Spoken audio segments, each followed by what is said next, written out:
Good morning everyone. Let me introduce myself. My name is Hanaudin Pratiwi. I am the new sales team member at Haji Furniture.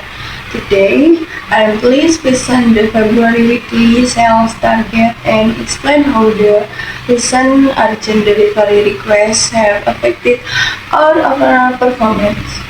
The table summarizes our 5 key products, showing the original forecast and the February purchase order and the additional urgent order that come in unexpectedly. This urgent addition change the total demand for each product and directly influence our weekly distribution plan. For the solid wood chair, the original forecast stood at 500 units, but an urgent request added another 80 units, pushing the total requirement to 600. Our weekly production capacity can only deliver 540 units throughout February, which leaves us with a supply gap of more than 60 units.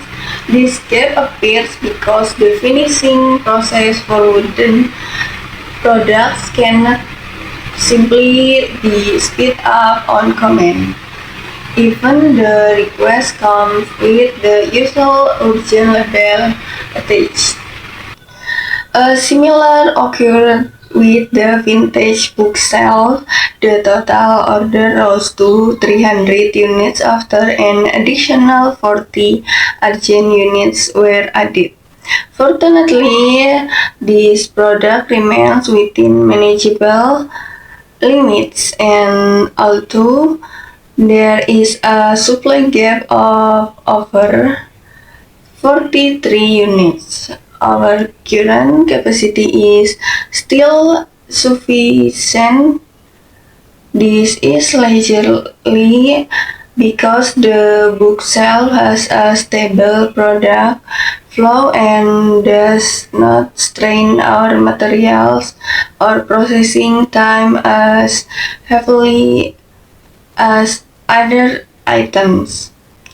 The modern TV table, however, saw a different type of pressure.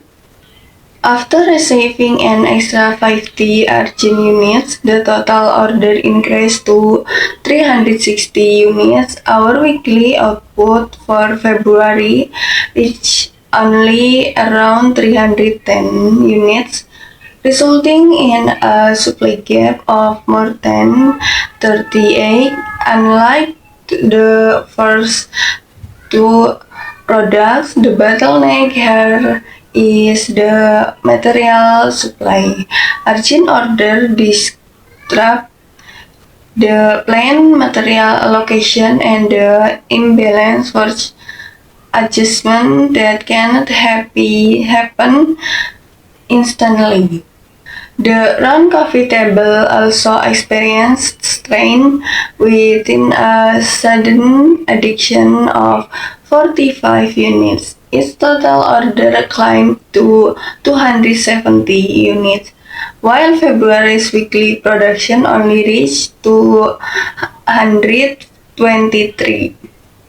This leaves a gap to more than 47 units. The heaviest pressure falls on week 3, where production becomes dense enough to recur over time. This is a direct consequence of the urgent addiction pushing multiple tasks to the same into window.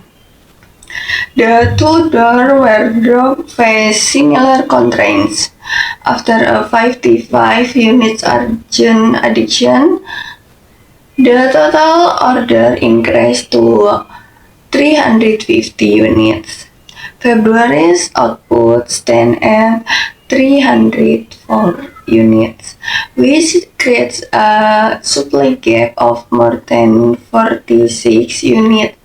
The primary issue Here is materials dependency. This wardrobe relies heavily on plywood, and plywood simply does not appear faster just because someone labeled their PO as urgent. Across all products, the pattern is consistent. The urgent delivery request significantly raised total demand beyond what was captured in our initial forecast. Weekly production capacity, which is already optimistic, cannot stretch freely to absorb these sudden increases. This is why each product saw a supply gap and why the production team faced pressure in different areas. Whether in finishing, material readiness, or weekly labor load. Understanding these gaps allow us to coordinate more effectively with the production and materials team, adjust our scheduling where possible, and communicate realistic delivery timelines to all stakeholders. This visibility ensures that we maintain good customer satisfaction and operational stability throughout the fulfillment process. As a new sales team member, I look forward to contributing to our continuous improvement and success. Thank you for very much for your attention.